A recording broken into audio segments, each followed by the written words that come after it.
This is Movies in Contemplation with Jarokk and... Oh, am I talking to you?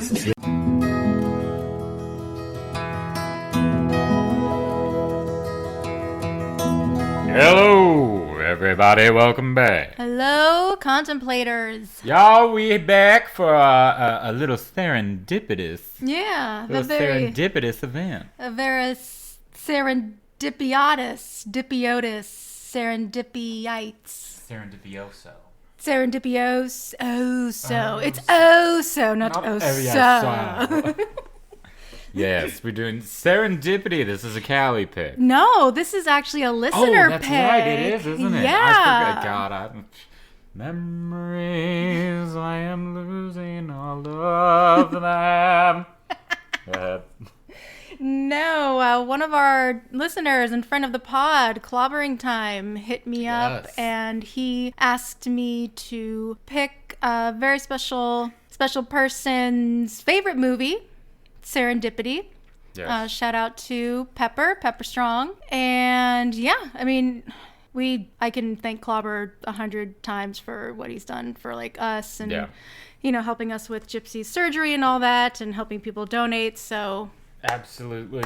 So happy to do this for you. Bless. Yes, and you know what? I know. I knew at some point I would pick this anyway because it was something that I enjoyed as a younger woman. But yes, Serendipity came out in 2001. It stars John Cusack, Kate Beckinsale, Jeremy Piven, Bridget. Ooh, I cannot say her name. Bridget Monahan. Monahan. Eugene Levy.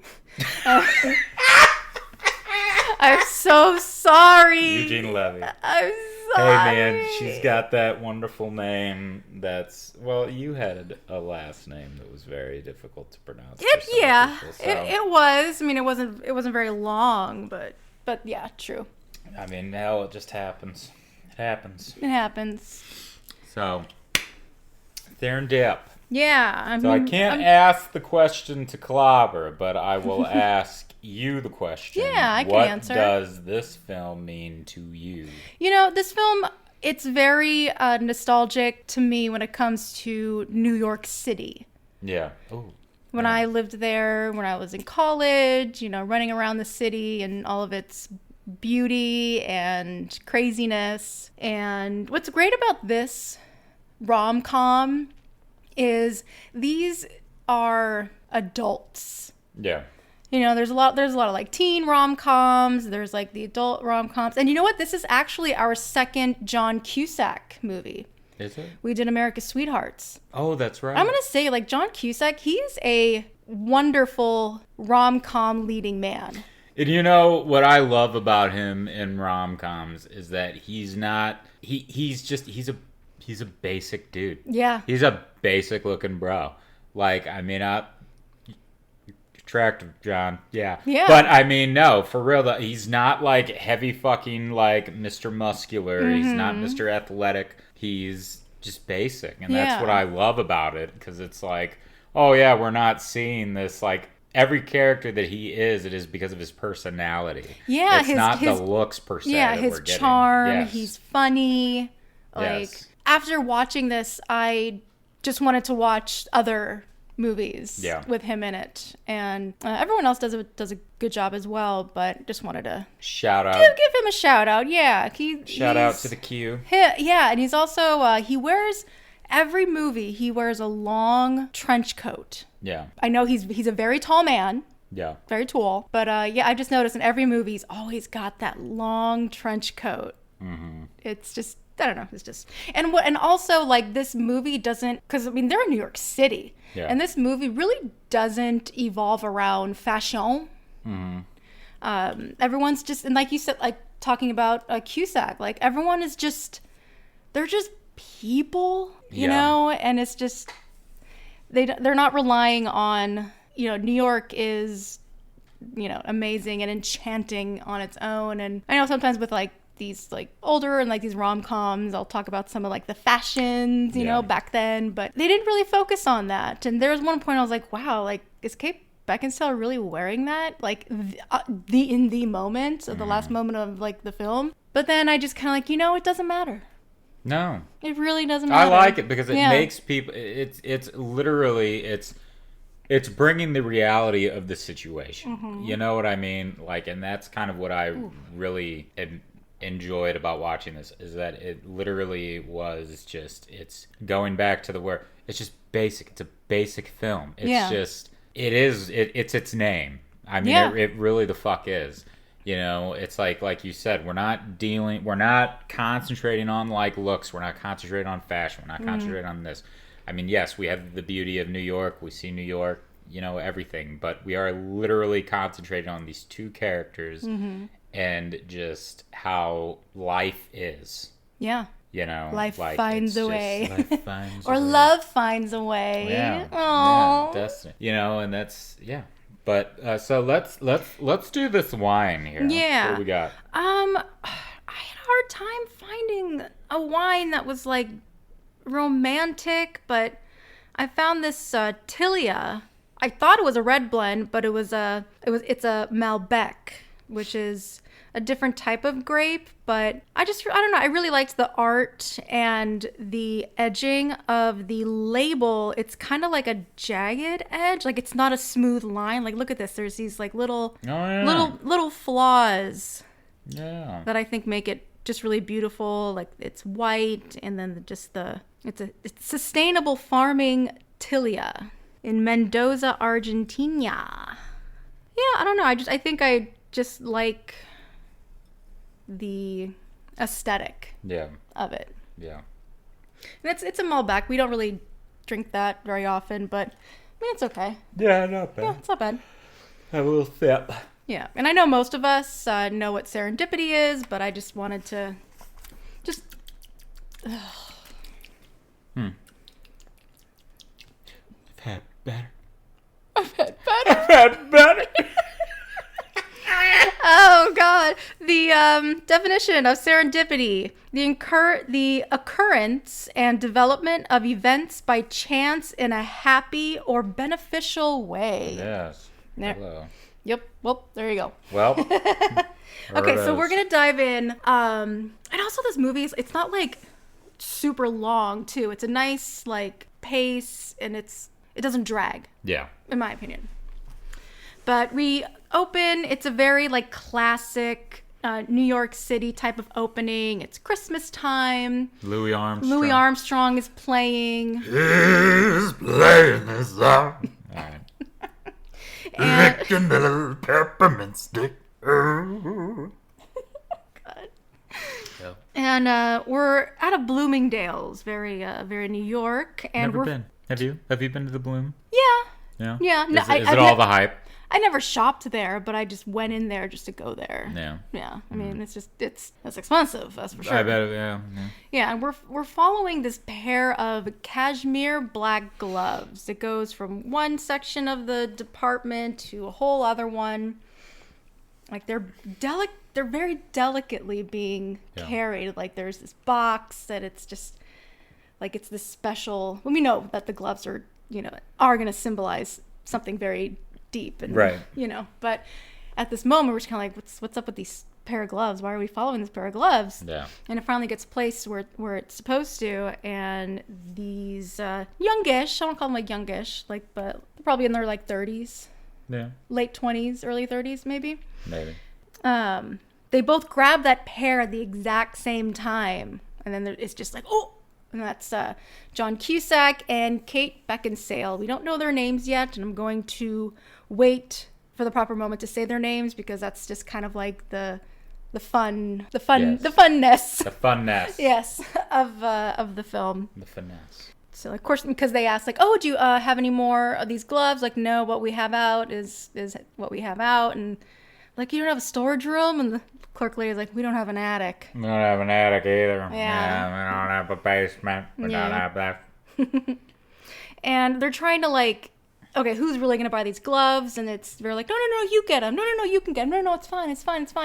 And while they're like trying to figure this out, some other dude tries to grab the gloves, and they're like, "Whoa, hey, we're having a debate here. We're having a debate here, and coming up with a compromise, sir." Yeah, and they like try to improv this like wacky story because they're both like, "Oh, it's for my girlfriend or my boyfriend," or something. I don't know what they talk. In 18 months.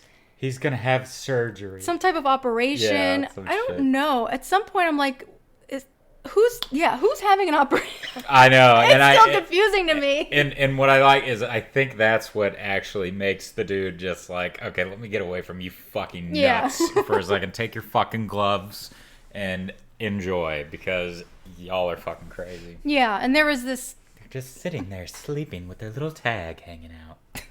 The fuck is that? That's what he said. Is it? That's what the old dude said. He was like, they're just sleeping there together with their little tag hanging out. Oh, okay. That's what he said. I don't remember that part. Yeah, he said because Cusack was trying to grab him or whatever. Or when the guy grabbed him, Cusack was trying to tell him, no, sir, you can't take this. Why? Because it looks like they're just sleeping there with their little tag out. Oh, isn't that poetic? So, Jonathan... Oh, God, I said his name. Who? Take two. Nothing. So... And there also was like a moment too, you can see in their eyes, like, ooh, there was a little bit of like an attraction there, like a little bit of flirty. So they decide to go to a cafe called Serendipity, which is a cafe in New York. I can't remember, but I feel like I have set foot in a Serendipity. I don't think I've ever gotten anything there. I don't remember. And it's kind of, that sucks that I haven't been in because I remember liking this movie, but whatever. Dude, I kind of want to go too, man. Because the closest to that I guess I've ever been was Disney Soda Fountain. Yeah. So I was kind of like, damn, dude, I really want to get some fucking ice cream. Damn, now I want some fucking ice cream. Well, I got some. Anyway. Yeah. So, Serendip. Yeah, we learn that they are actually both in relationships, and we find out that John Cusack's character's name is Jonathan. Yeah. And he allows the woman to buy the gloves. So she is treating him to coffee, which really, it just looks like a coffee sundae. I thought it was ice cream. Well, he kept saying, this is great coffee. Oh. So I'm sure she said something like, oh, let me at least take you out and get you some coffee. And then there's these just like... Yeah. This whole smorgasbord of like every type of thing. I think it even comes with like 4 like different straws or something because it's clearly something you need to share and not drink by yourself. Right, that massive fucking thing. That would have been a waste of money. I would have been pissed. Ooh, I can see that place. Every time I see them just fucking get up and go, and I'm just like, you gonna finish that? I know this is a film, but are you gonna fucking finish that? It's like fucking $50 worth of fucking coffee and shit you just fucking wasted. Yeah, and we see sparks are flying, you know, and Jonathan is like, hey, you know, you did it again. I mentioned that he does say his name. Oh. He comes out and says, hey, there's this old story about Jonathan and the gloves and how he met in the serendipitous way. Really, I didn't know that one. Really? I didn't know that one. I didn't know that one. Yeah. Leviosa. He was trying to tell a tale of pretty much their story and how they met. So yes, Jonathan, we do find out his name. But they both had such a great time. Jonathan's like, hey, can I get your phone number? Like, I mean, I know we're both seeing other people, but I mean, things like this don't happen very often. And she's just like, well, sorry. We learn that Kate Beckinsale's character is very big because she found this coffee place because she liked the name Serendipity. She believes in fate, that signs are out there, and then you just got to follow them, and that will lead you to your like destiny. Yeah. And she's just kind of like about the number, like, well, you know, it's not the right time right now. Like maybe someday we'll meet again, you know, if the fates decide. Right. So they both part separate ways. She goes into a taxi. He goes down to the subway, but they don't get that far. No. Because Jonathan realizes that he left his scarf at the table. He's naked. And afraid. Wilderness of New York. Yes, and we know that he's getting back to the store. Is it like a store too? I don't know. It looked like it was like a shopping complex because there was a bridal store up above, like next Later to it. So on, it was like yeah. I think it's like a what do you call them? Like outlet duplex. Yeah, thing outlet mall duplex thing. I don't know. They don't have outlet malls in New York City. That's what I was about to just say, but I've never been to New York, so I can be ignorant. Okay, I don't know. That's valid. I don't know. You don't know. I don't know what these city folk do in New York and New Jersey and Manhattan. I don't know. They keep their little island when Godzilla comes. I'll be safe here in the fucking Midwest. So when Godzilla comes, I'll be sitting here sipping on my fucking Tilia, and everybody else can just, get fucked over there in Manhattan when world's going to the tits. And fucking what's his nuts? Fucking Brian. Simba. Gonna have to save everybody. Matthew Broderick. That one. He's gonna have to save everybody. And I'm gonna be sitting here laughing going, fate's in the worm guy's hands. Congratulations, you're all fucked. Talk about the Big Apple. How about that Big Apple? The complete works of Richard Scarry. All right. Oh my god. Moving on. We get back to Serendipity, and the woman is already there. She forgot her gloves that she fought so hard for. Oh, bollocks. I hate when that happens. Oh, right? And then she notices the scarf, and then Jonathan pops up, and they have like another moment of like, oh my god, this means something. And they just kind of get closer, and Jonathan's like, do you want to go somewhere? She's like, yeah. Yeah. So what do? They go ice skating. Yeah. So New York City. But I don't think that was ice skating, dude. It was. They were wearing rollerblades. Later on, they were. Oh, they were? Yes, because this is winter time. It's Christmas time. So the ice skating rink would be open. Oh. Later on in the film, it's like springtime, and that's when it's the roller rink. Oh. Outside roller. Oh. Yeah. Well, forgive me. Ignorance of New York yet again. Yet again. Motherfuckers, I'm safe. Got me again, old New York. Got me again. Got me Marlon. All right. And they start asking each other questions, kind of like on a first date, Yeah. And the woman asks Jonathan what his favorite movie is, and he says, Cool Hand Luke. Love it. And she's like, Cool Hand Luke's like, what? Paul Newman, you don't know this movie? Classic. Yeah, sure.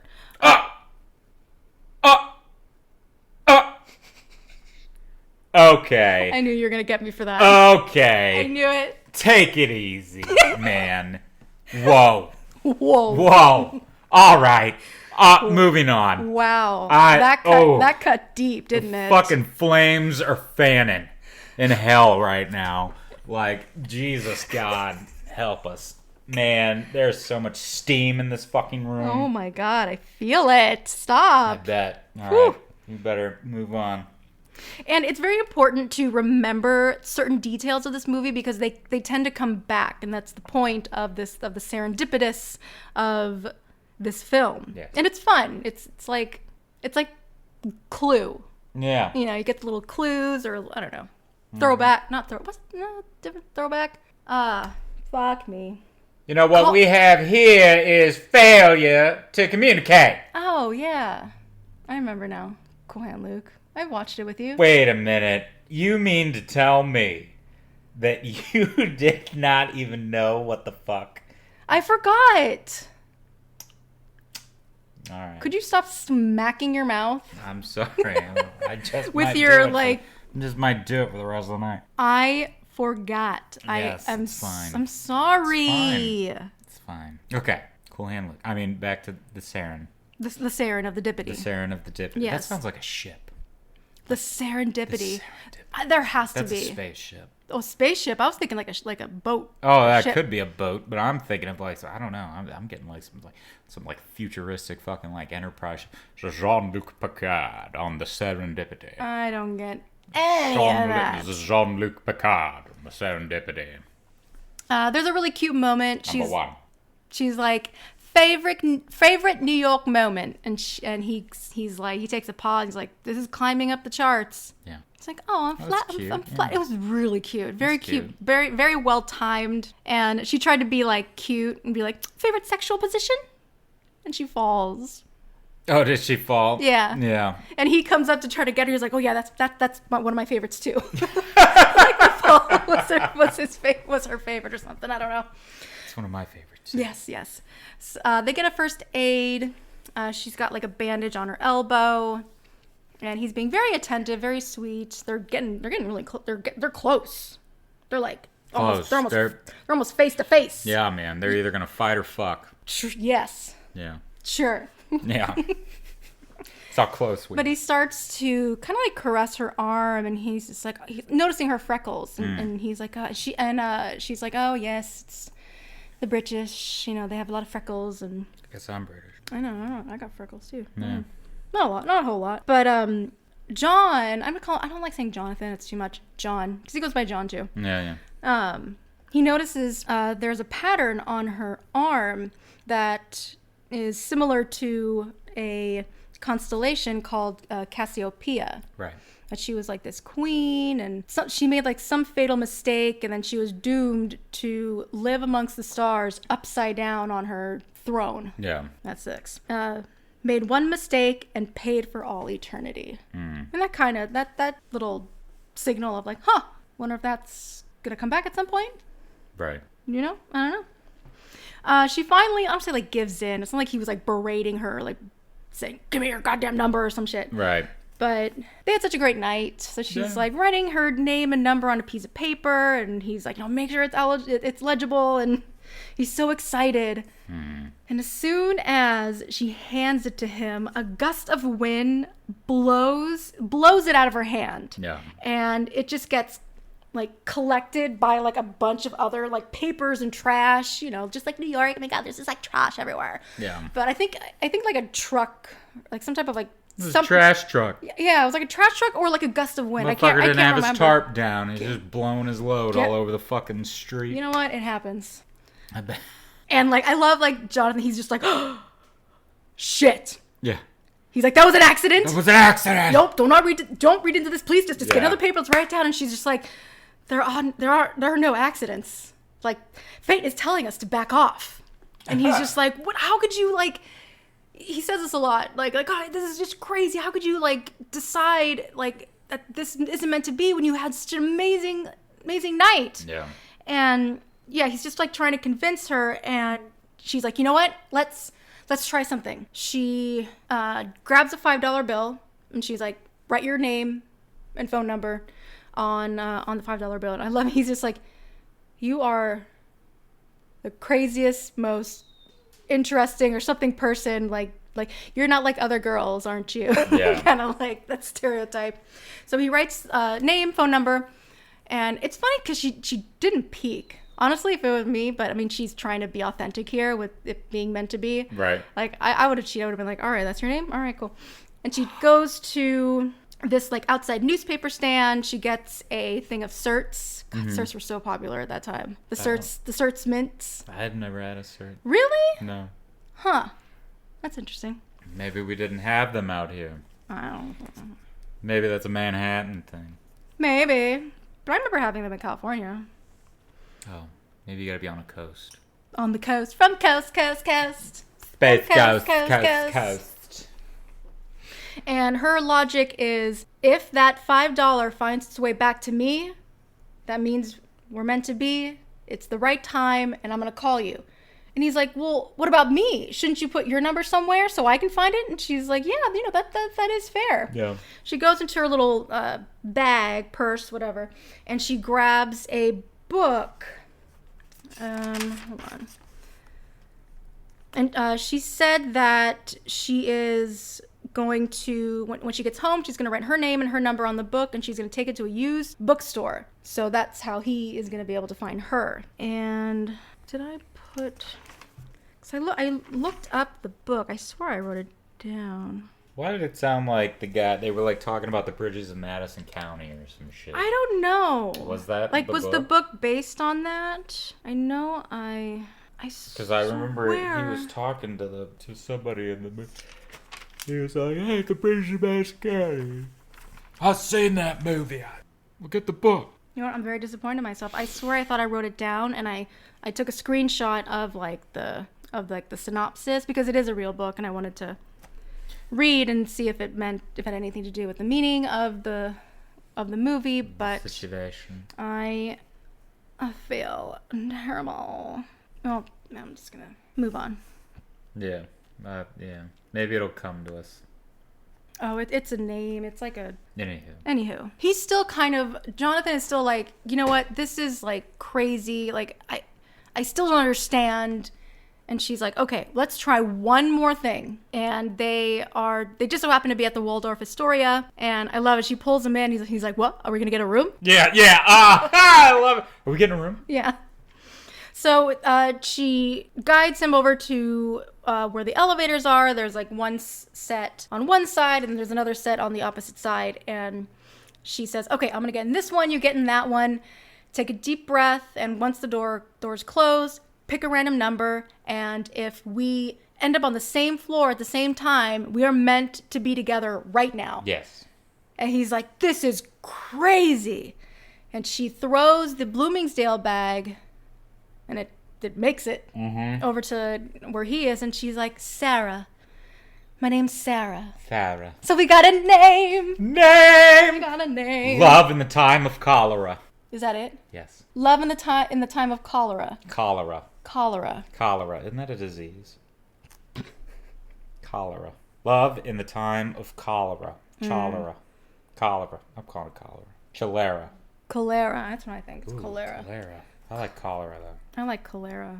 Love in the time of cholera. Chill. The main characters of the novel are Florentio and Fermina. They fall in love in their youth. A secret relationship blossoms between the two, and the help of their aunt. They exchange love letters, but once Fermina's father finds out about the two, he forces his daughter to stop seeing him immediately. When she refuses, he and his daughter moved in with his deceased wife's family to another city. Regardless of the distance, Fermina and Florentio continue to communicate via telegraph. Upon the return, Fermina realizes that her relationship with Florentio was nothing but a dream, since they are practically strangers. She breaks off the engagement and returns his letters. Wow. Interesting. There's more to it, but someone else courts her. Not necessarily. I mean, it's kind of in the same ballpark, but we're not on the same field. Yeah. You know what I mean? Yeah, that's a good analogy. Yeah, good sports. Yeah, this is a heavy book. Yeah, it seems This is like a heavy book. No wonder she was getting rid of it. Oh, yeah. Well, she's a romantic, so I guess I can see her wanting to read stuff like that. Yeah. But they both, Sarah, she was, honestly, it was like kind of easy. She picked the highest number, like the highest floor, 23. Was that the top of the top? I think it was. I didn't see any others above that row, that last top row. Jonathan was a little hesitant. He wasn't sure, but he ended up picking 23 too. Yeah. And if you can do me a favor, since you're close, you're the most close. Yeah. You're closest to the mouse. Can you find out who this kid is? The kid? The kid in the devil costume. Dude, it's gonna fucking like... We'll never... I don't even know what to fucking look for here. Yeah. Let's see. What was his name? I don't remember his name. I think he did have a name. He did, but I just know him as the kid in the devil. But he was... if you can find it. If not, it's not a big deal. Might be like Tommy or something. But he was so funny. He was committed to being the devil. He was just doing it. Dude, honest to God, I'm right there with you, because he did have me fucking die. Like, dude, he just looked to the fucking man. He was mugging the camera with his faces. Talk about fucking man, he was. Yeah, and of course method. He like fucked things up. And here's the thing, like with movies like this, give me anxiety. I don't know what it's called. What happened? It's like when Josh. It's like Josh. Gary Gerbrandt. No that photo. That is a fucking adult name. That's an adult name. Street time, things to do. Huh. Well, he definitely... Dude, that's it. Put his mark on... I love Mummy. I love Mummy? I love Mummy. But He hits all the goddamn buttons, and shit like this gives me anxiety when it's like the opposite of serendipity. It's like the Freudian thing, whatever can go wrong will go wrong. Yeah. And it's like the odds are just stacked up against you no matter what happens. It's like when you're trying to go somewhere and people keep bumping into you and you keep getting like pushed back, like that type of like shit in movies gives me the worst anxiety. Yeah. But it becomes kind of funny because he ends up like more people start joining in. Yeah. And they're looking out each floor. They're like, is she here? No. Okay, let's go back in the elevator. The fact that the kid was dressed as the devil in Christmas time was giving me some like fucking. So is this like Santa Claus versus the devil? I got like Problem Child vibes. I guess so. I mean, it wasn't Christmas, but he dressed as the devil at the birthday party. Right. Yeah. Yeah. I was just getting from that fucking because I had that VHS. My grandmother gave it to me. Oh yeah, that's right. Santa Claus versus the devil. It's an actual fucking movie. It is. MST3K did an episode of that. I am positively evil. I love that you know it from that, and I know it from the actual fucking movie. film. Because my grandmother. I can't believe it. I remember watching that. I was always like, "This is the most."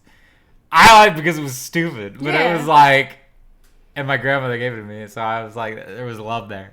But it was just so, like, ridiculous. But that's what I got from that. Like, I was just like, dude. I could see that, yeah. This is Christmas. The dad's got Santa on a sleigh, like, fucking flying on his little he's got, like, sweater. his, like, ugly Christmas sweater. Yeah, and then the kid's just dressed as the devil. Oh, come here, Tommy. Or come here, Josh. Josh.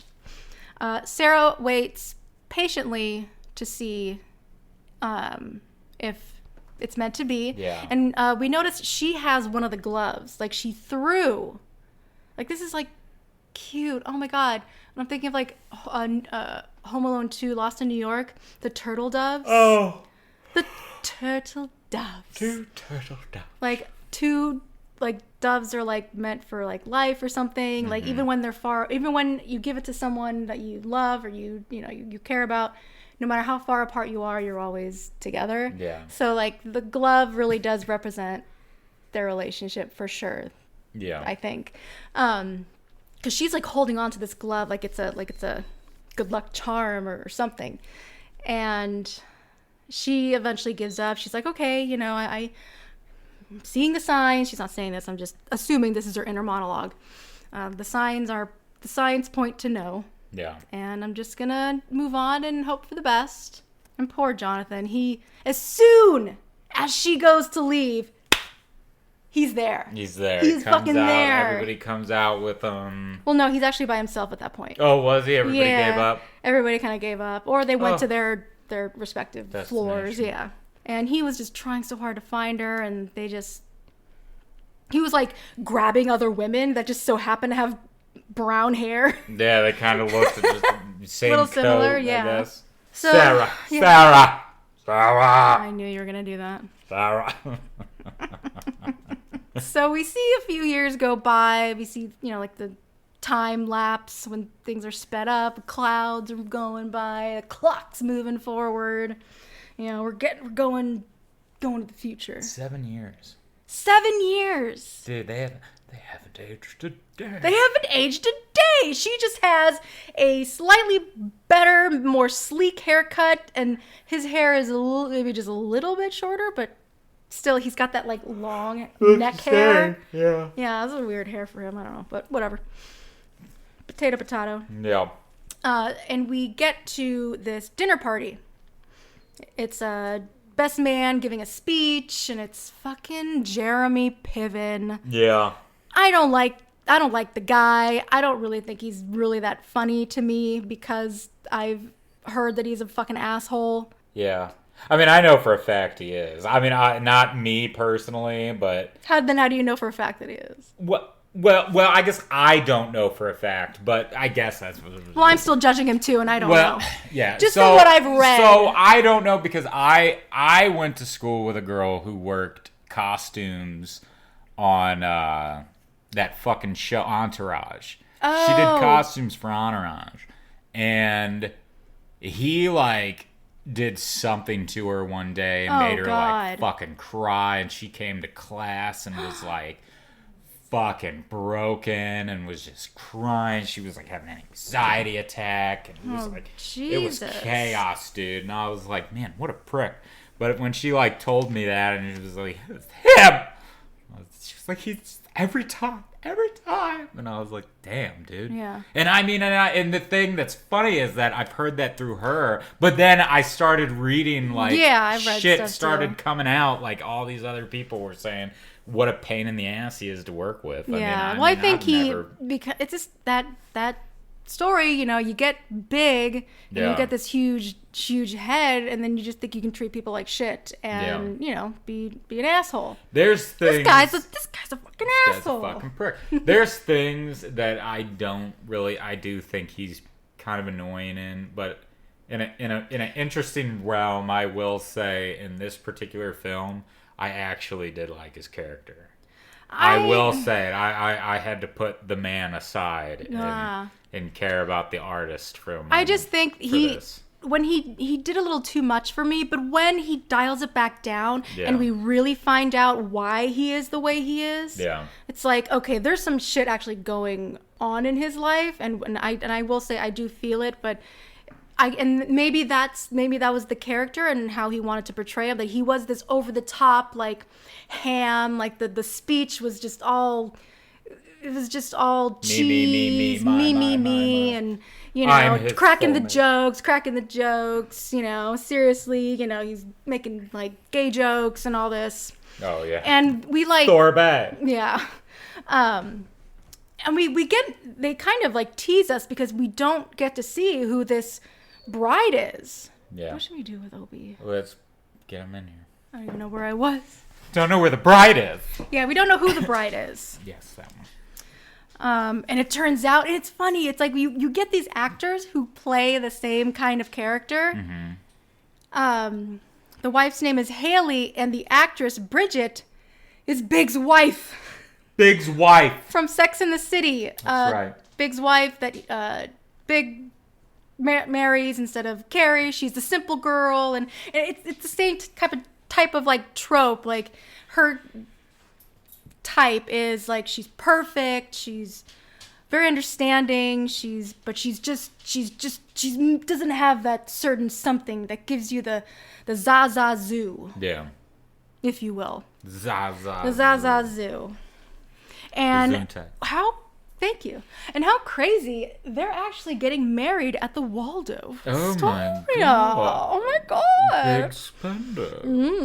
And John decides to go for a walk because I think he's got like a work thing to do, but you can already see he's got some type of internal thing going on because this is it. He's getting married. Oh my god, after all this, here's the fucking page by Real book by Gabriel Garcia. By Gabriel Garcia Marquez. Marquez. Read plot. That was my note. Read the plot on my screenshot. Oh my god. I'm so stupid! Opie, come on, buddy. How funny. Go lay down, please. He just so happens to walk towards a used book stand, and he sees the book, Love and Time of Cholera. Cholera. Cholera.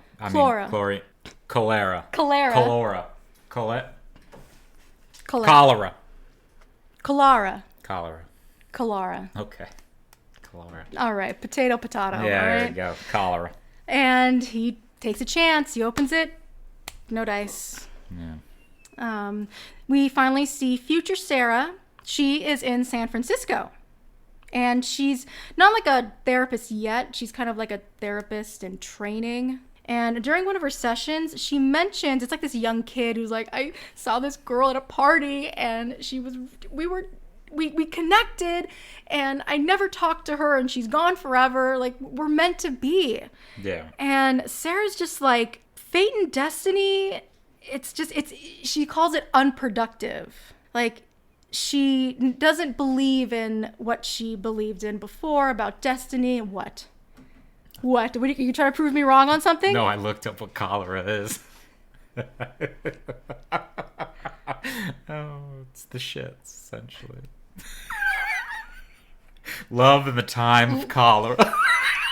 I love that for you. Love in the time of the shits. I love it too. That's it. Love in the time of the shits. Love in the time. That is the story of my fucking life. Aww. Right there. They made a novel. I better get my fucking rights or my credit for that book. Yes, credit. Credit to you. Yeah, I want my... What do you want? Do you want a prize or something? I want my 25-cent fucking, what do they call them? Credit, fucking, my, what do you call it when you get paid? Royalty. Oh, you want your royalty? Yeah. Okay, I don't think that's what it means, but I get you. Well, what is it? Well... I forgot what it was. My something check? Your royalty check. Fuck it. Fuck it. Moving on. Yep. Enough love in the time of the shits. Enough love in the time of the shits, goddammit. Cholera.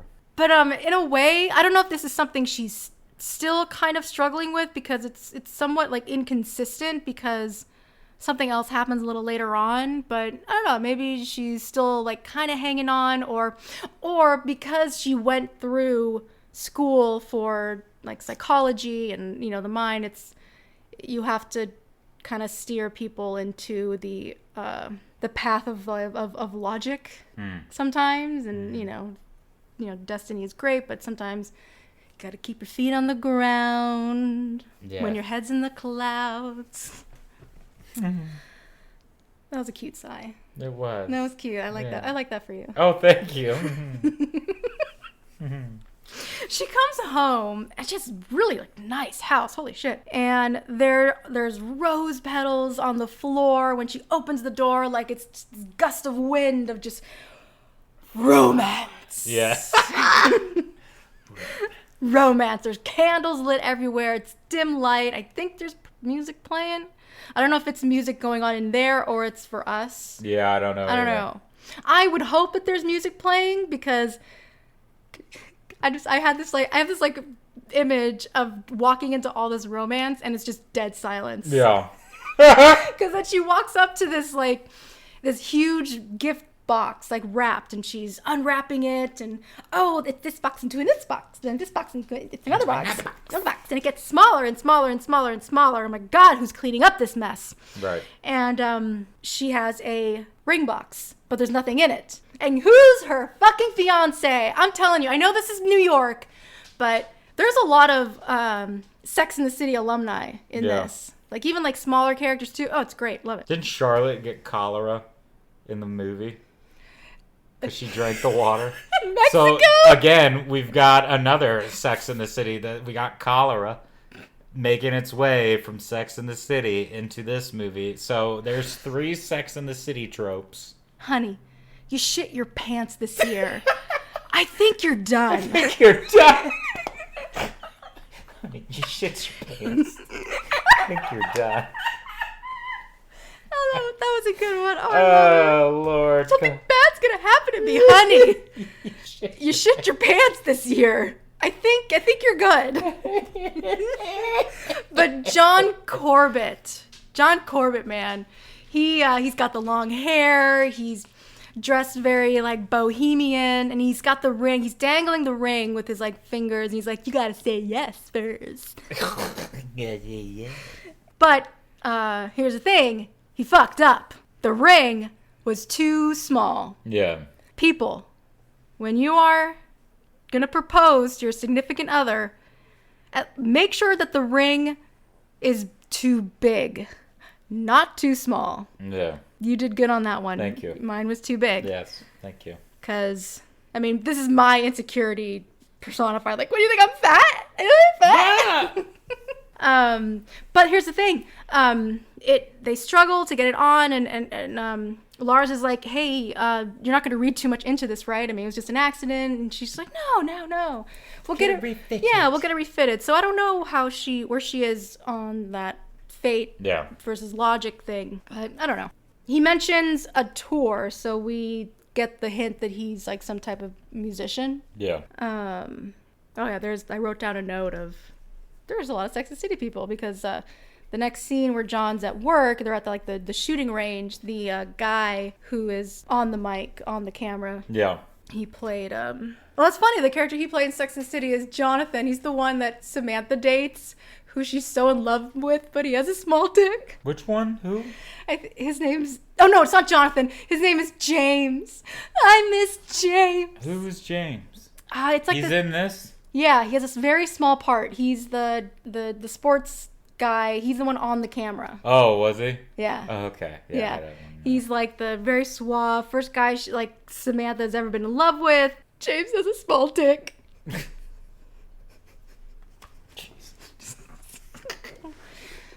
Sorry. How is he with his tongue? Fucking Charlotte. Oh my God! I didn't even need to fuck you to say who that was gonna be. You knew it was Charlotte. I knew that was gonna be a fucking Charlotte thing. God damn it, man! I don't even watch the shit like you, and I just know. Yeah. Like, God damn those women. Sorry. All right. Yeah. How's his tongue? But the weirdest tasting spunk. That's. I know that's.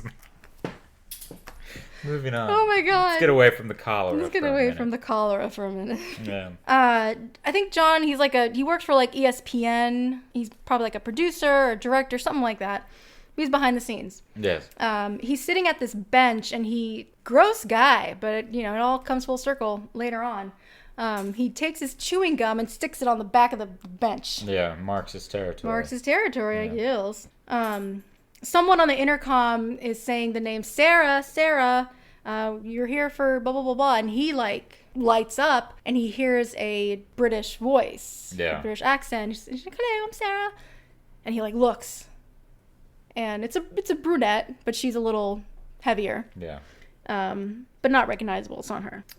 He went to get a haircut and his original lady isn't here. And she's like, oh, I'm Sarah. I'm gonna cut your hair today, and he's just like, nope, no, not gonna happen. And he's in a taxi, and this young guy in a bicycle. He's singing this song called "You and Me, Sarah." Woo! Must have been riding on a dragon from the new Game of Thrones. Probably doing. Woo! Woo! This is pod racing. He goes to Dean. That's his friend. I didn't say Jeremy Piven's character's name. Dean. And John, he's spiraling. He's spiraling. Which if you get married, there's the anxiety of it. And I love that he compares Haley and Sarah to the Godfather movies. Yeah. I think he says Haley is the Godfather 2, and Sarah's the Godfather 1. Clearly, the Godfather 2 is the better of the films, but you have to see the first one in order to appreciate the second one or some shit like that. Huh. Do you get that logic? I don't know. You're a big Godfather fan. I am, but I don't know. I don't know. It's interesting. I guess him comparing. I don't know. Maybe that's him trying to tell himself that Haley is better than Sarah. Yeah, I'm not saying that he should he should pick, but there's still that mystery of he doesn't know who this woman is. Yeah. That maybe if he ever found her, here we go. My brain's working. If he never got a chance to see who she was and see if she really was the right one. Right. Sarah to him is the original, then she could be better, but I don't know. I thought I had something there, but clearly it went awry. No. Maybe. But I love it. God, what is Dean's English women, they don't age well. At first, she looks like Baby Spice, and then later on, she's Jonathan's Old Spice. Old Spice. So mean! Old Spice. So they go on their, because Dean says, we've done this already. You have been to every bookstore in Manhattan. Yeah. And you never found the book. But they go and do it again. They're on this little thing, and hours pass by, no luck. John is at his apartment with Haley.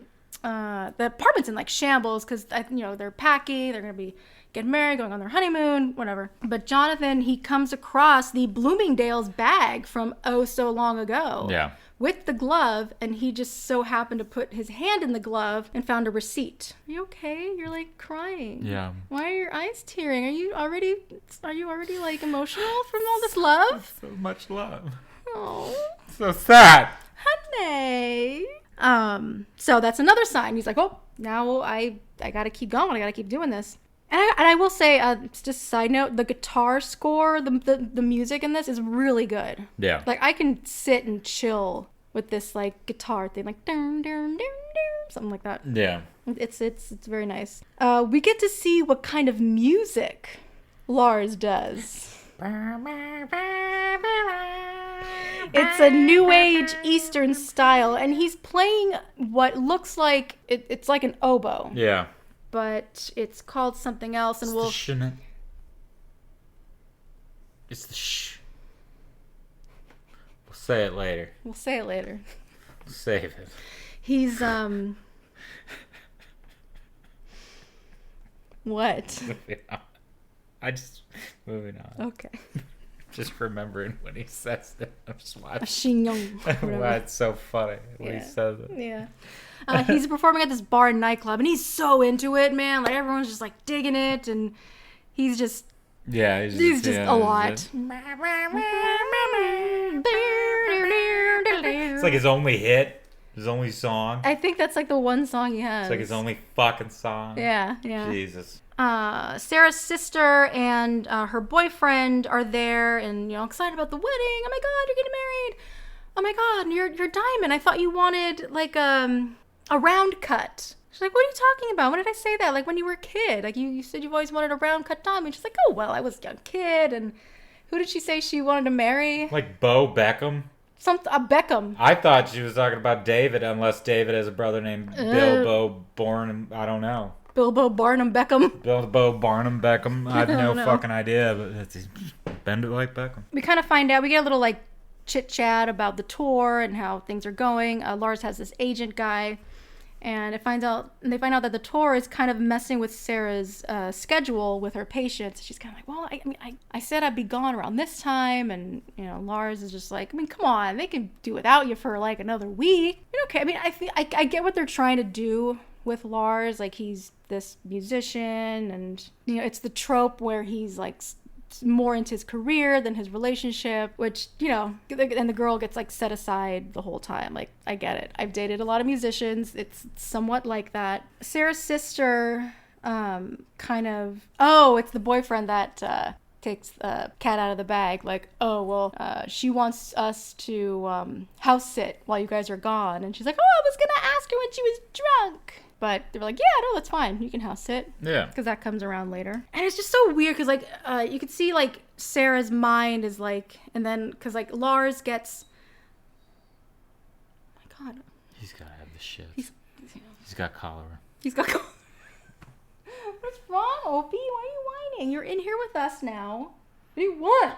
The less you start whining, man, faster we'll be done. You could see Sarah's just kind of having a moment of, okay, this doesn't feel right. Things aren't lining up the way I thought. And she just randomly starts running in the rain. Yeah. Cool. Running in the rain. Running in the rain. Yeah. Because it's like she's running. It looks like she ran a distance. She's running up that road. Running up that hill. Running up that building. Places. But she tries to, like, get, like, to a dry area to smoke a cigarette. Like, were you only going outside for a minute to smoke a cigarette? Like, why were you running? Why are you running? Why are you running? Why are you running? Because something is pulling me into this direction. And right here on this wall is Cool Hand Luke. That's true. Look at you. You romantic you. I know, man. Look when it comes you. to Cool Hand Luke, you better believe I'm a fucking romantic. Goddamn Paul Newman. I'm fucking George Kennedy. So yes.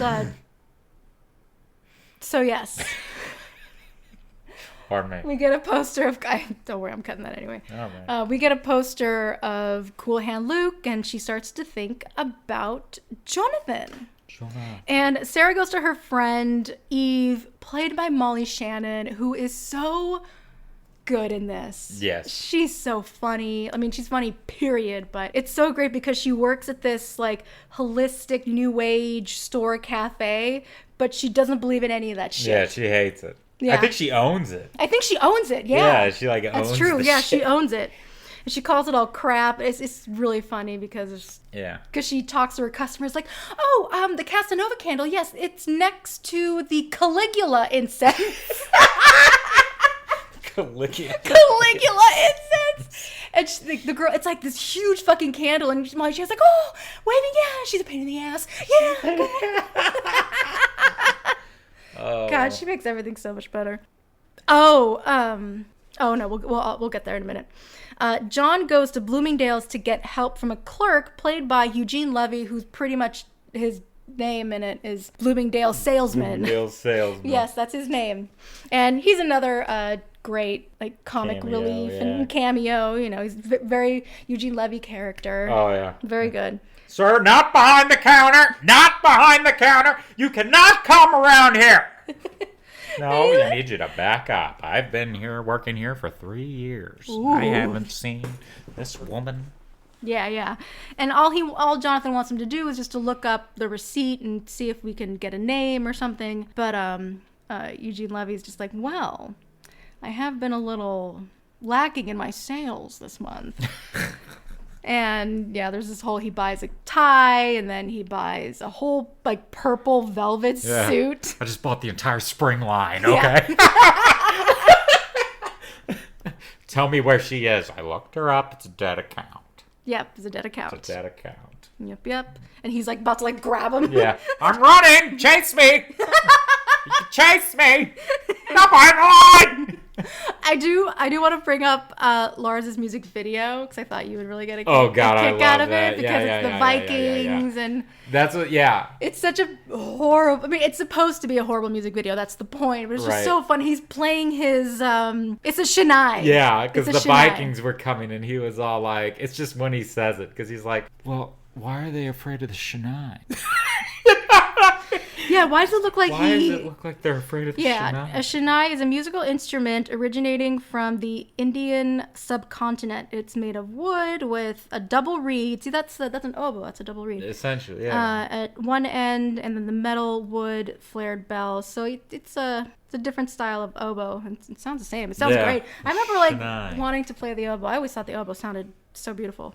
But yeah, like why does it look like that the Vikings are like being tortured by music? It's like, no, this is his agent. It's like you're something into submission. Yeah. Like you're with your music, like they're submitting to you. Yeah. Well, what are the villagers doing? Yeah, what are the villagers doing? Like why am I just walking away? Like because they're in awe of you. They're in awe. You know, you got Alec Guinness over there. Yeah. And fucking Lars like, why didn't they ask me to stay and be a part of the feast? He's just overthinking. He's just so over. I mean, honestly, I agree. Yeah, Lars. I guess. The music video is shit. Yeah. But you know, an agent being an agent and all this shit takes a lot of extra work and a lot of extra money. He's just kind of buttering up like, no, this is great. And I love Sarah comes by and the agent looks and says, oh, hey, Sarah, to try to kill the conversation. Right. She has to speak to Lars, and she says that she's feeling really out of sorts. She couldn't find her keys, and she put them in the freezer for some reason. Honestly, she's making an excuse. Yeah. To go to New York. It is what it is. I mean, I get, she's... Put her keys in the freezer? That's what she said. Oh. She's like, oh, I'm just feeling out of sorts, and I just need to get away. And he's just like, okay, yeah, that's fine. Where are you gonna go? God, I love this. Where are you going? I don't know. Maybe New York. You knew you were fucking going to New York, bitch. Maybe New York. Sarah disguises the trip to New York as a gift for Eve for her birthday. Oh, it's fucked up. It's fucked up. That's the thing. Like a lot of these, like, and I hate to say it. I'm sure they're in my notes somewhere, but a lot of these, like rom-coms, the protagonists tend to really treat. It's like when you think of Carrie in Sex and the City, like they treat their friends like shit, and it's all about them. Yeah. It kind of it sucks. But here's the thing: this is a good thing. We'll see that Eve doesn't put up with it. Yeah. She gets called out for it little bit later. But at the moment, Eve is very excited. Like, oh my God, I've never been to New York. This is going to be super fun.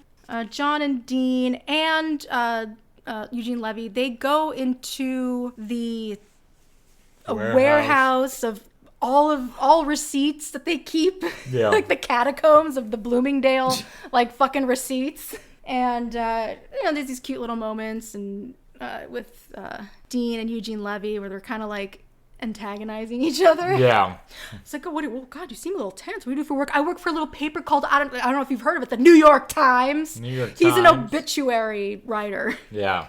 And people like kind of make fun of him for that. Like, you write obituaries. Like, yeah, but I work for the New York Times. So, he never starts with, he writes the obituary for the New York Times. He starts with, I work for the New York Times. I work for the New York Times. So, his writing career isn't what he wanted. But I need that paper on my desk, sir. I don't think they're going anywhere. Yeah. Because he's been avoiding his editor. He hasn't been doing his work. So that's another, like, clue of, like, there's something going on, maybe with him, or this whole Jonathan thing has been distracting. But I don't know. There's a lot going on. Yeah. John, like, screams, and they found it. But Dean and Eugene Levy, like, fight over the paper, and I don't know who smudged it, but... You smudged it! The last name got smudged. It was smudged! Well, I think I was the one that kind of smudged it. Yeah. Sarah and Eve get to New York City, and they get in the cab, and Sarah says to the taxi driver, just take me anywhere in New York, anywhere anywhere you want to go. Where's the place you like to go? And he's just like, what? That's not how this works. That's not how this works. I need a destination. Yeah. And Sarah confesses, and rightfully so, Eve is pissed. Right. And she's like, yeah, that's really messed up, Sarah. And we get the speech, the rom-com speech of why she's doing what she's doing. Like, I just think, and I look up into the sky, and I see this guy that I met 1.5 million hours ago, and I don't know. Let's just hope that he's fat and fascist. Fat fascist who picks his ass or something. Yeah, leaves the toilet seat up or something. But I don't know. I need to find out. And like a good friend Molly is, she says, "All right, let's do this. I love you anyway." Yes. I don't understand why her name in IMDb is like all the way in the fucking bottom. Who, Molly Shannon's? Yeah. Oh, that sucks. The Bloomingdale stock girl for fucking like 3 seconds was at the fucking top. Yeah. Eve is... Wait, who... I can't remember, because they get back into the taxi, and I think it might have been Eve who suggested the Waldorf Astoria. I think. Yeah. Yeah. Molly Shannon. Okay, yeah. I think it was, yeah. They go... not they, well, we're talking about John and Dean. They go to... They talk to this clerk. It's like a lease clerk. Because they found an address... They found something where they go to a leasing office to find out. Oh yeah, well they find an address, but no one like lives there, or they want to know like who like the tenant was and all this. And it's funny, the actor who was in the movie Kids was the fucking clerk. I just thought that was an interesting thing. It was like Neville Longbottom. He did kind of look like Neville Longbottom, like in between his glow up. Yeah. Yeah. They find the tenant that lived with Sarah at that, like the same time. Yes, And he's like an artist. He's it's Mr. Mignon. Okay, Mr. Minion. Minion? Yeah, Minion. Okay, Mr. Minion. Mignon, yeah, like the steak. Yeah. Like the steak. Yeah, and he's kind of weird. I mean, the scene when they're talking to the guy, it's whatever, but... She sat on me. She sat on me. She sat on me. She sat on you. Yes, I paint her. Oh, she sat for you. That's what I said. Yeah. That's what I said. Sarah and Eve are just kind of walking around. Like, Sarah's just trying to like feel the moment and let's go that way. And Eve gets distracted by the fake bags and which was pretty. I don't know if they still do it in New York, but when you get like the fake labeled stuff. It says Prado. They do that on purpose? I've never seen a label that it says like the wrong label, but I've seen like if you like you can buy knockoffs of like Prada bags and stuff. That was all the rage then. I don't know about so much now. It was the rage to buy a knockoff? Yeah, if you can't afford it, because those fucking bags are expensive. I was never a big, like, label whore. I guess I didn't care. That's weird. Oh, no. That was a thing, man. No, no, man. It's oh, man. Yeah, we're not getting the Nikes today. We're going to get the Nikos. Yeah, there it is. The Nikos. But Eve buys the knockoff Prado wallet, and it's funny, it just so happens that Sarah has the same wallet, but it's still fake, but it says Prada on it. But they bump into this guy in like a golf outfit. They get like tangled up and no, ma'am, help me. Could you help me, ma'am? Help me out. I just love his little tail.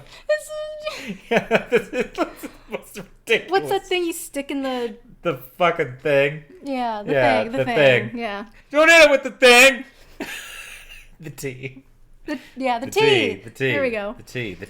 Because he's passing out these flyers and they go flying everywhere, and Sarah picks up one of the flyers, and I'm pretty sure she remembers that John likes to golf. Yes. So they head to where John was earlier. Yes, she feels it. I feel it. I feel it. This is where I need to go. And it's funny, they get there, and the people that John was shooting with are still there shooting. Yeah, shooting. Yeah. And ma'am, you're my shot. Yeah, you're my shot, ma'am. And she goes and sits on the bench and touches the gum that Jonathan put there. She's right, man. She felt him. Yeah, she did. His essence was. Ugh. And there's this funny moment of like Molly Shannon getting hit by a golf ball, then gets whacked with a fucking golf club, and she's oh. Dude, that shit is. I'm not. It happened to me too in real life. You got hit by a golf ball? Yeah, my nephew. Oh yeah! Oh, the club. Yeah, the club. The club. You fucking whacked me with a driver right under my weak ass chin. And you still have a scar. I still have the fucking scar. I still have the fucking scar from it. Yeah, you fucked me up with a driver.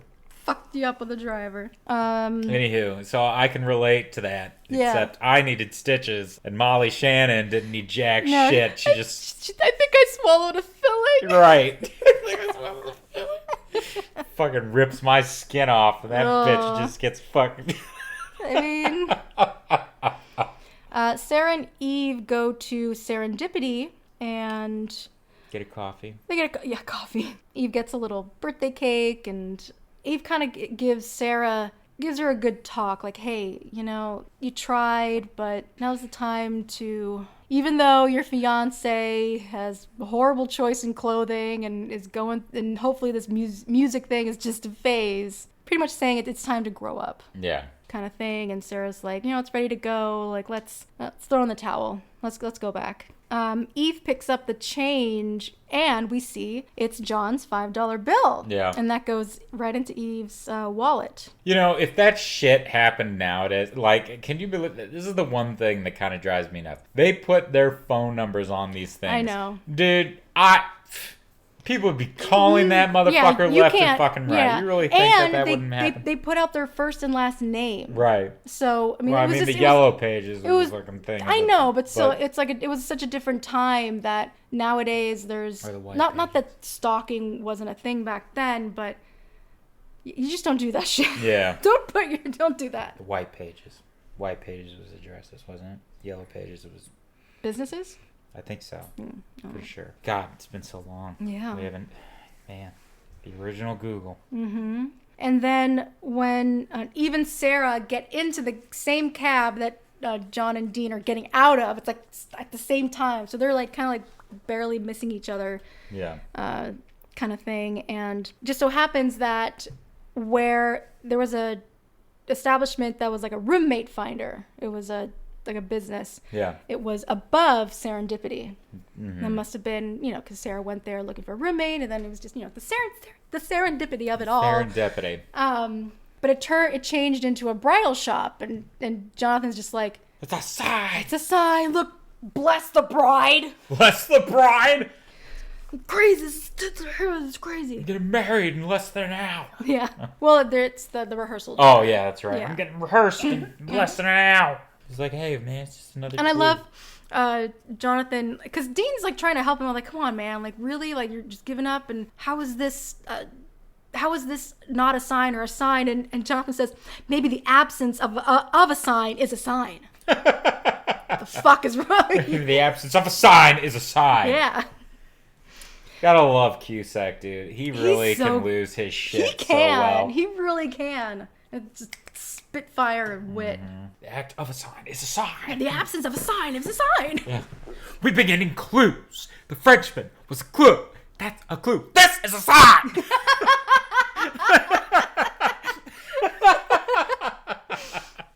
Sarah and Eve are at the Waldorf and bump into Haley, John's fiance. Eve and Haley knew each other in college. This is her RA. Yeah, Eve was Haley's RA. Yeah. And Haley invites Eve to the rehearsal, and she's, oh my God, really? Yeah, that would be great. And Sarah is, she's obviously distraught. She's like, I need to go upstairs and talk to my fiance. And she gets towards the room, and there's Lars laying in the hallway, like right outside the actual room. And he like apologizes to her, and that he's been selfish. I really missed you. Yeah. We get to the rehearsal.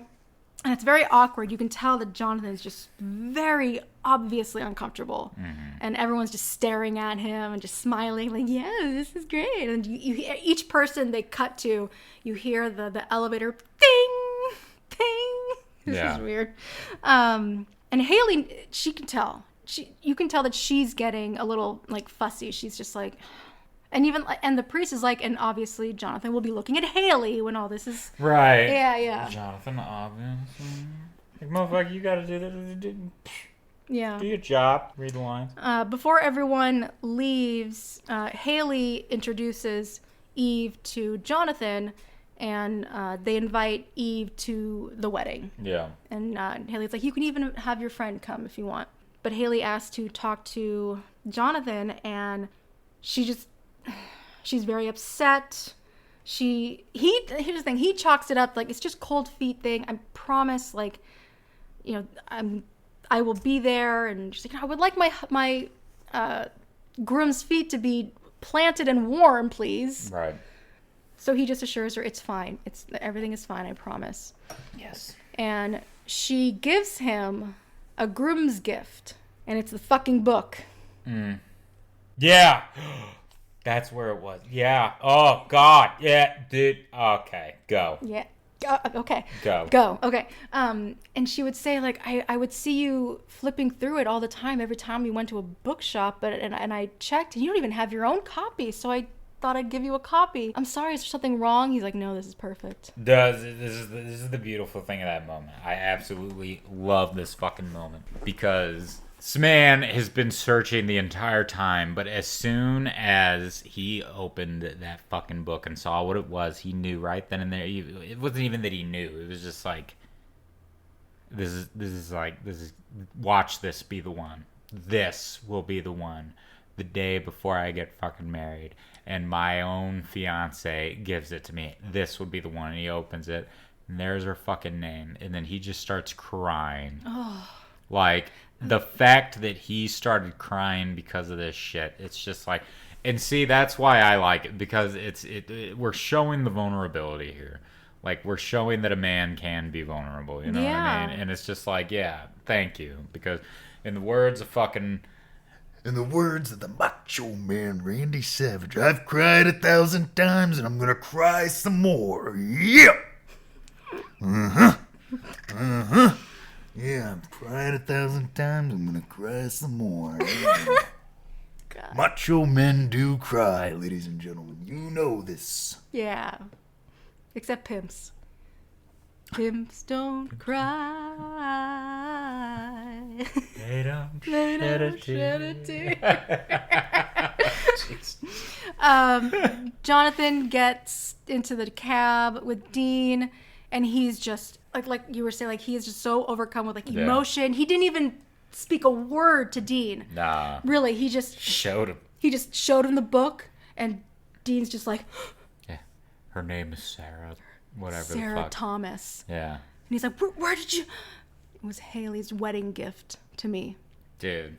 And he like he takes Dean's phone out of the pocket. There you go. And Jonathan is just sitting there. He's just like, I can't believe this. Like, he's so overcome with emotion. He starts like touching his hair, and he's just like, he's tapping Dean's like fucking leg. Like, oh god, he's such a good moment. Yeah. It's a good moment. It is. Sarah and Lars are on a horse and buggy, and Lars is like, he gets a phone call and he can't hear anybody, and it's about his tour, like some shows need to get canceled or something.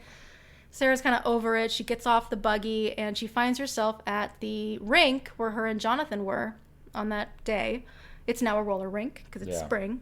Okay. Lars ends up following her, and he just like sits with her, and he's like, man, these stars, they have names, but I don't really know what they're called or anything. The most hippiest of hippie fucking people in the world. These stars have names, man. I don't know what they mean. I don't know what they mean. Yeah, I know. It's like the Little Dipper. It's like the Medium Dipper. Medium Dipper. The Medium Dipper. Some belt.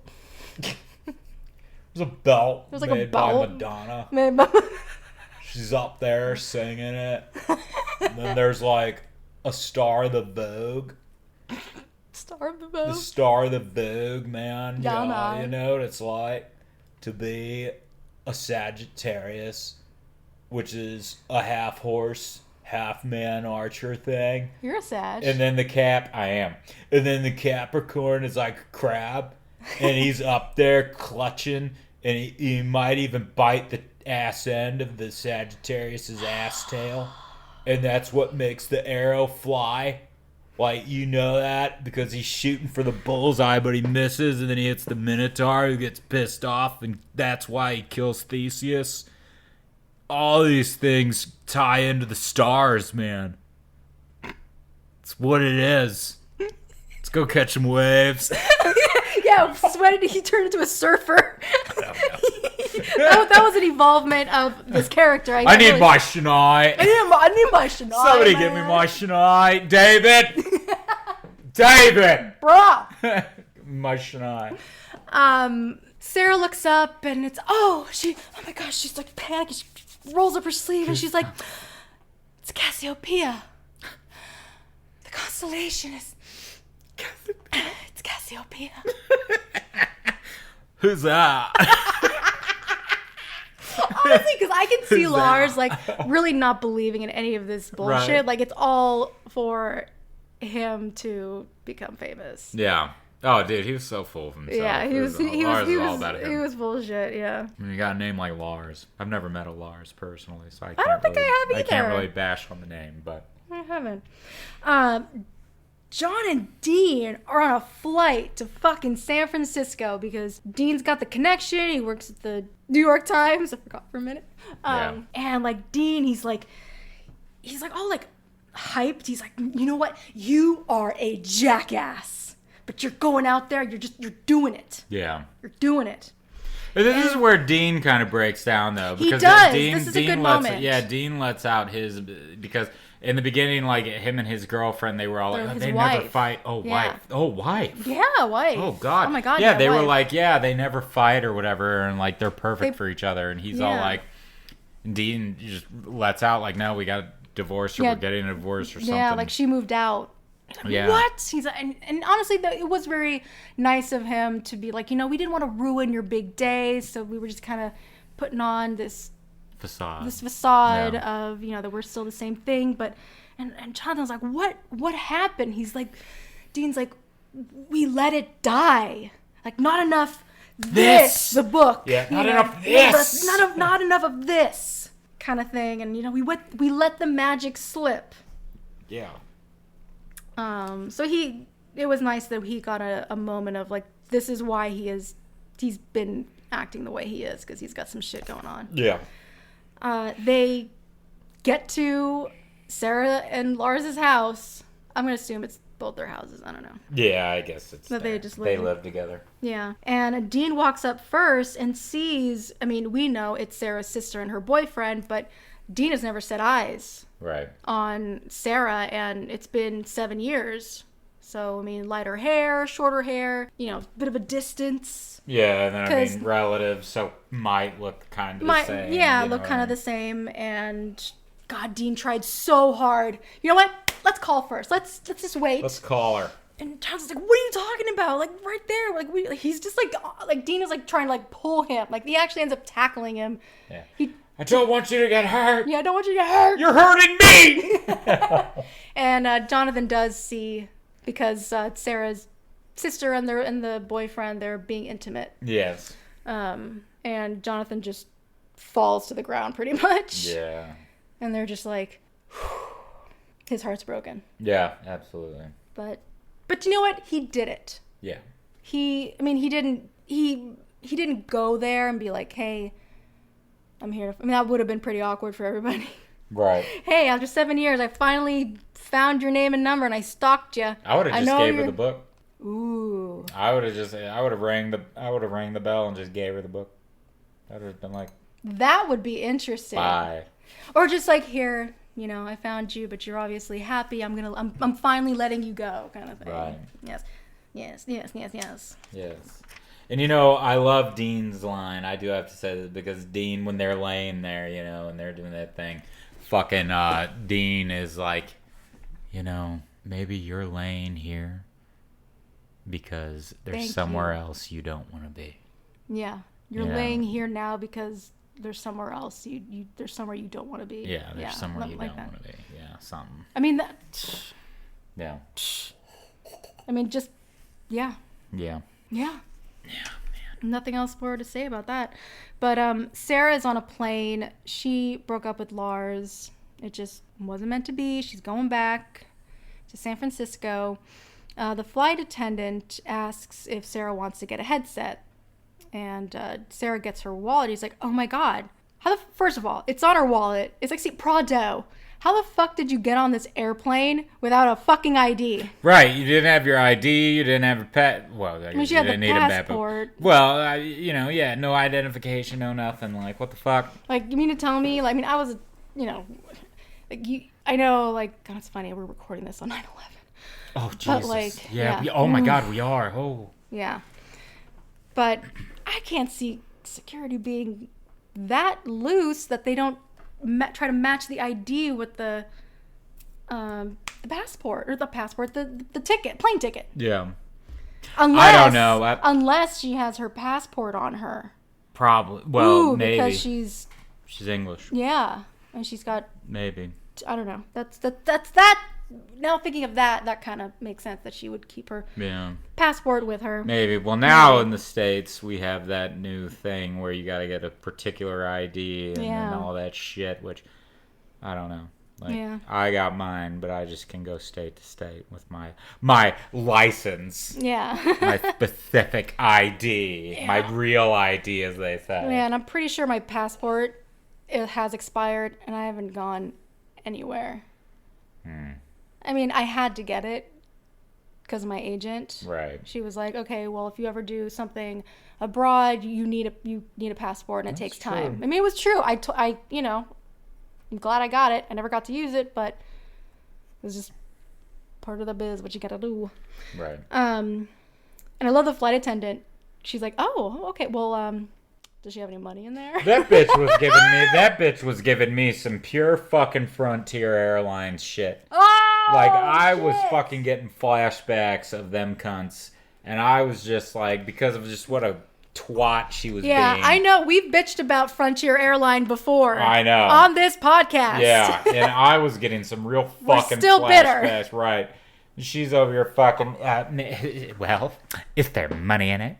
You need money for your headphones. Cunt, I'll get it, okay? Yeah, fucking relax. You know, okay. And then she sees the fucking $5 bill that she gave them. Excuse me, I need to. Ma'am, that's his change. His change. That's like, his bitch, change. That's I just gave you this change. That's her $5 bill, bitch. I just gave you change. I don't have any more change. God bless. I feel bad. No, I feel bad. Oh no, this guy's a vet. This guy's a vet. Jesus Christ. So, Sarah just grabs that 5 and she just bolts. Yeah, she fucking man. bolts. She gets on a taxi and she, what was it, 411 when you wanted to find information about someone? I need Jonathan Traeger. And she's got the glove in her hand. She's like smelling it. Oh. She finds his apartment. Yeah. And I love it. It's one of those like buildings where people just hang out outside, like It's a city for such you. a New York thing. Yeah. I mean, I don't remember seeing it that much personally, but yeah. They do it downtown St. Louis quite a bit. Oh yeah. That's cool. But they're like, oh, she gets up. She's like, oh my God, where's Jonathan? And the soup, who we met earlier, but it was whatever scene. He's like, you must be late. He's getting married. Yeah. Pretty much. And she's like, oh no. She like panics. She goes back into the taxi and he tells her where they're getting married at the Waldorf. Of course, it all comes back to the fucking Waldorf. Right, the Waldorf. The Waldorf. Waldorf is storm. She bursts in. Like she was ready to stop the Break wedding. it up. Like just out there. Fucking The Graduate. Or fucking Shrek. I object. Yeah. Fiona. But she bursts in. She's like, stop! And it's like completely empty. And there's a guy just like putting the chairs away. She's like, oh, is it over? He's like, oh yeah, it's over. Yeah. But don't worry. You'll get your present back. They always return the presents. She's like, what? You asked if it was over. Yeah. Honestly, it never really started. He called the whole thing off. And she's like, he called it off? That's terrible. Yeah, just that smile and then like, That's terrible. As she leaves, and he's like, "Were you a friend of the bride or groom?" yeah. This is just a funny moment. After speaking with Dean, Dean's like, "Okay, what kind of like pep talk do you want? You know, there's plenty of fish in the sea. There's always next time. There's this and that." And Jonathan's like, "Just tell me I did the right thing." And Dean's like, "You know what? I don't have to tell you. I wrote it to you. I got some writer's block, and I wrote your obituary." Blame it on the day job. And he's getting flowers for his wife. He's like, he's gonna try again to keep it. And Jonathan's wandering through New York City, reading this obituary. It's very well written. It's kind of like about the whole situation. There's a little bit of comedy in it. And where does Jonathan find himself but the rink? Right. And he's just kind of laughing at it, and he goes and sits down at first, but it's funny, they both sit on a bench and find something of each other's, because Sarah leaves her jacket at that bench when she was there with Lars earlier. Yeah. And I didn't mention earlier, but Eve was leaving and Sarah was staying, and Eve was like, go get a jacket, it's freezing. Oh yeah. And Sarah's just kind of like, she gets a look of like, oh, I left the jacket. So John he takes the jacket with him and he walks like in the middle of the rink, and he kind of uses that as a pillow, and he's just having this, and it's starting to snow. Yeah. Like it's an early snow, it's still technically spring, the music's playing, and he's just like laying there just, all right. Yeah. What next? And then we see this glove just flying and doing these She was fucking yards away. I know. She was like 175 yards off. And that fucking glove just fucking... Yeah, but it landed right by him. And Jonathan, he's been holding on to that glove, his half of the glove. Yeah. The whole time while he was like looking for her. And he just like gets up. He's like, oh my God, I see 2 gloves. Yeah. Looks ahead, and there's Sarah just standing there. She's crying. He stands up. He's crying. Ugh. It's such a sweet moment, because this entire time, like, I'm just thinking like, oh my God, when they tell each other the story of how they ended up back together is insane. Yeah. In the best way possible. But they walk up to each other, and it's so cute. Jonathan, he puts his hand out. He's like, I'm Jonathan. And she puts her hand out. Sarah, they shake hands. They officially meet, and they kiss. Cut forward, they're at the Bloomingdale's and they're celebrating their anniversary. We don't know what anniversary, but it's the anniversary of when they first met. Right. At the Bloomingdale's, and they're drinking champagne and little cups, and there's Eugene Levy. Oh, excuse me. Nope, that's not allowed. Not here. Not here. And he's like, hey, this is the girl. Yeah. Oh, carbon copy. Hi. Yeah. A carbon copy. Yeah, Eugene Levy makes because of the smudging. He's like, well, what do you get with carbon copy paper? I don't know. Carbon copy. It's so funny. And Jonathan's like, well, yeah, this is the girl. Yeah, we're gonna buy some gloves. And it's like, oh, sorry, we're closing. We open at this. Please come again. And it's this cute little moment of them kind of messing with him, and he's just kind of like, no, you can't go back here. And it just music swells, and we're just cheesing it. It's a cute cheese. Yeah. It's a cute cheese, but that's Serendipity. Yeah. What did you think? I'm not even gonna fucking lie to you, man. I thought, because we watched it before. We did. Years ago in LA. But at my mom's house. Yeah. I wasn't really sure, but I don't know if it's because I watched it again or what. But I did actually. I did quite enjoy it. Yeah. I did. And I mean, of course, I had a huge crush on Kate Beckinsale back in the day. Right. Who didn't? But yeah, man. I liked it for what it was. I think it was like a beautiful little thing, and I'm not much of the rom-com, but I enjoyed it. Yeah. And it's something good, fun to enjoy with your significant other. If you're in the mood for something a little romantic, a little escape, I mean, I'll kind of say it. I don't even think you need a significant other to fucking watch it. I'm just saying. No, I got you. Yeah. But I'm just saying, I watch this by myself all the time. I know. It's not going to be my Last of the Mohicans. I'm not going to fucking, I'm not going to watch it with a pint of ice cream. But, I mean, you know what I mean? But like you have with Last of the Mohicans. Every time. That's my, for some fucking reason, I've said it before, everybody knows. But for some fucking reason, when I am depressed and upset, Last of the Mohicans and a pint of fucking ice cream. That is what I do. Aww. I will watch The Last of the Mohicans and fucking eat a goddamn That's when I know. If I come Ben home and I see Last of the Mohicans and you have some ice cream, I know, all right. Something happened. Something's happened. Going on. You're dead. But would you watch Serendipity without me? I would, actually. You would? Because I was honestly, that was the whole thing. Kind of what I was getting at with the whole, I don't think you really needed a significant other. Because, I don't know, at first I didn't think I would, but I watched it again today without you, and then I was just kind of man, I'm actually kind of enjoying it. Yeah, I think I would. Okay. I think I would watch it without you. Well, that's great. So, I was not expecting that. I wasn't either. Hey. Look at us. Hey. I know. Hey. No, I really wasn't either. I didn't think that I would, and I don't know if it's because I watched it a couple of times. We watched it, but it was time has passed. Something about it. I actually really did kind of, I don't know, I did enjoy it for what it is. Well, that's good. I mean, that's good for Clobber because he said he's never seen it. Yeah. Yeah, so, hey. So I was like, man, dude. I did for what it was, like I said, and because it's not your typical rom-com in my opinion, because like I said in the beginning, it's basic. It's reality. Way. Yeah. It's real. It is the truest reality with a sense of yes, we had a sense of whimsy. Right. We had the fate thing. We had this. We had that. And honestly, I thought all that shit was fucking beautifully done.